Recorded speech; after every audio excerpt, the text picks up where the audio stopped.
Chapter 7. The mayor was apologizing to her again, but Daisy wasn't really paying attention. There was only one person she wanted to talk to, and Elliot hadn't filed out of the town hall building yet. Or if he had, she'd missed him entirely. She really hoped she hadn't missed him. Clearly, they needed to talk. What she was going to say when they did talk, she didn't know yet. Was it kind of him to stand up for her during the meeting? Yes. Should he have made this crazy decision on his own? Probably not. Did she actually think this was a good idea? Nope, not at all. But was she going to go through with it anyway? Well, he had called her perfect. I told you, Dad. You can't just say things like that.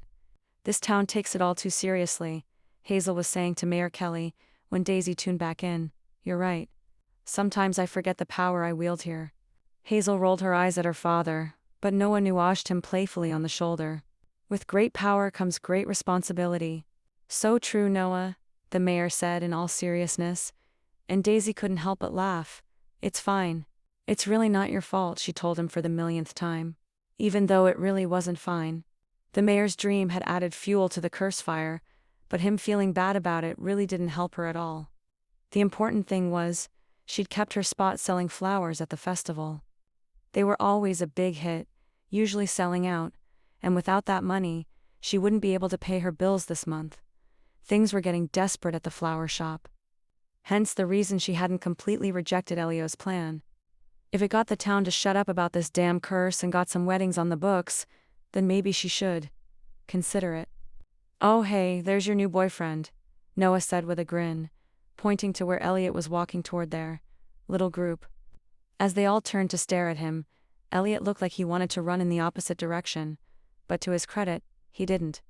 He said, coming to stand awkwardly beside Daisy. Hands were tucked in his pockets like he wasn't quite sure what to do with them, and a furious blush had worked its way to the tips of his ears. Daisy looped her arm through his, taking charge of the moment. Elliot had done enough of that for the evening. Was her turn.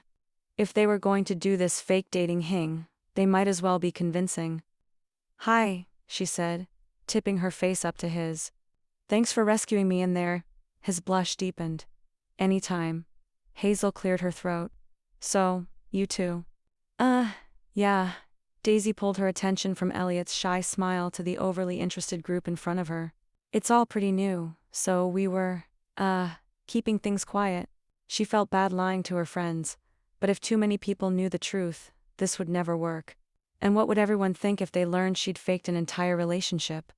She shuddered at the thought. Guess that's over now. Hazel winced. The crowd was a bit hostile tonight. Daisy shrugged, refusing to let everyone get to her. Spring fever has them all rowdy again.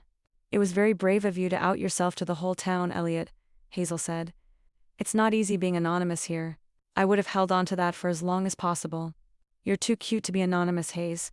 Everyone would notice you right away, Noah said, and Hazel pretended to roll her eyes, but she was smiling too hard to really pull it off. Not that you're not cute, Noah said, turning to Elliot. And obviously I knew who you were. Thanks. You're cute too, Elliot said with a laugh, and Daisy felt oddly pleased that he was getting along with her friends. Like that mattered. Like they were a real couple. How's your mom enjoying her stay? Noah asked. She loves the house. You did a great job with the Reno. Noah beamed. Thanks, man. That means a lot coming from a professional like you. You saw the potential and ran with it. Putting on all new cedar shakes was a great call. Very classic New England. Hazel leaned into Noah's side, giving him a little nudge and a smile that so clearly said how proud she was of him. Daisy thought Noah might burst with happiness. It was lovely for him, but Daisy had a fake relationship to orchestrate. Or end. She wasn't sure which. She especially loves the small porch you added. I thought that would be a big hit, Noah said. A great spot to sit out and look at the water. For sure. I caught her out there all bundled up yesterday. It will be gorgeous in the summer. Agreed, said Hazel, coming up on her toes to kiss Noah's cheek. Thanks for opening it up early, Elliot said. Of course. Let me know if she needs anything. Fresh towels, more coffee, a fishing buddy. Anything. We aim to please, Noah grinned. Elliot laughed and nodded in thanks, and the conversation petered out. Or at least paused for enough seconds to give Daisy a chance to tug on Elliot's arm and ask him to walk her home. They needed to talk and get their story straight before they spent any more time with other. By the time they were alone on Main Street, away from the milling crowd in front of the town hall, Daisy could. Which she did, and then immediately turned and hacked Elliot on the arm. What the hell was that? He looked back at her, shocked and rubbing his arm. What was what? That little display at the meeting. You told the whole loan we're together. Are you insane? You just thanked me for rescuing you. Daisy threw up her hands in frustration. That's because we were in front of people. Look, I just thought ... single quotes. You thought what? She hissed, walking off again. Elliot followed, his long strides quickly catching up to hers. You thought you would just decide that we should be together? Just like that? Not ... I mean. Not for real ... single quotes. When she glanced at him again, he looked truly stricken. And she almost felt bad about that. Almost. I know you're not from around here, but these people are crazy and now they all think we're together and… Daisy groaned loud enough to elicit another startled look from Elliot. I thought it would help, he said. I thought it would help get everyone off your back. It felt right at the time. I thought we had an understanding, but you can feel free to fake break up with me. If you want. She stopped. He looks so damn sincere. We can't just break up now. That will only add more evidence to the growing pile that I am cursed in all things love. Shit. She hadn't even really considered that. Elliot had backed her into a corner. He winced. But you would be the one doing the breaking up this time. Maybe that would be okay. No, Elliot. None of this is okay. Her business was floundering. She had 2 failed relationships under her belt. And now she was trapped in a fake relationship. How does that even happen? Then let me help you, Elliot said from behind her. She'd taken off walking again, but Elliot was keeping up, unfortunately. Let me help you show the town you are perfectly capable of being in ... Love. Daisy stopped short, and Elliot nearly ran into her, skidding to a stop and narrowly avoiding her body. She looked up at him, feeling sad in entirely new ways. She didn't want to fake a breakup with Elliot. He was already feeling like a kindred spirit, a fellow broken-hearted soul, even if his current move had complicated things for her. But I'm not perfectly capable of being in love. Me neither, he said with a shrug, like it was a small thing to be broken in this way. That's the fake part. Daisy blew out a long sigh, considering her options. She could leave town. But there was the pesky problem of having nowhere to go. And that she actually liked it here. She could tell everyone to go to hell and make funeral wreaths, exclusively, for the rest of her life. Or ... This might work, she said, and Elliot's mouth hitched up in one corner like this pleased him, just a little. If people see that I'm able to have a functioning relationship, maybe they get this whole curse idea out of their head. Right, and after spending an afternoon with my mother, adding over my lack of social life, I think this could help La too. Oh yeah. Yes. She's beside herself that I haven't dated anyone in, years. 2 years?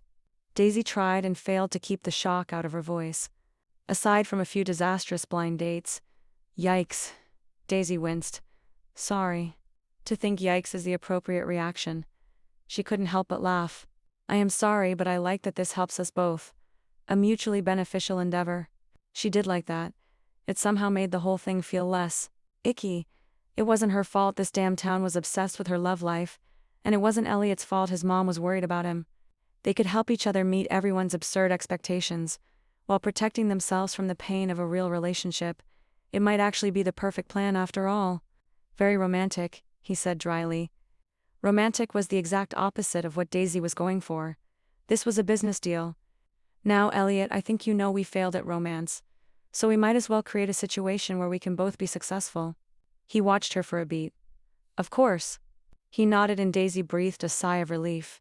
He understood. He saw how this plan would help them both. He had his own reasons for fake dating her, and they weren't based on real feeling at all. That was important. No real feelings from either of them was integral to the plan. They walked on in silence, passing the Gingerbread Bakery and the Cinnamon Bun Bookstore. Music streamed out of Mac's pub as they walked past. She was sure plenty of townsfolk went straight from the meeting to Sunday karaoke night, but she was more than happy to walk on by tonight. She didn't really feel like mingling with the people who saw her as a cursed mess. A new litter of kittens stared at them from the window of the pet shop, and Daisy stopped to put her hand on the glass. Maybe I need a pet. To scare away the curse? Maybe. We're not entirely sure how this curse works, Maybe a cat would do the trick. I've always been more of a dog person, do you have one? Daisy asked, turning back to look at him. This was obviously important information to have about her fake boyfriend. Elliot sighed and ran a hand through his mop of hair. One, he passed? She whispered, already dreading the answer about this poor sweet dog she didn't know. Life disappointing him. No, my ex kept him, he shrugged like he was used to. That's shitty, I told her to, it just made sense. She kept the house too. Jesus, Elliot, what did you keep, China? He squinted like he was thinking about it. The wedding.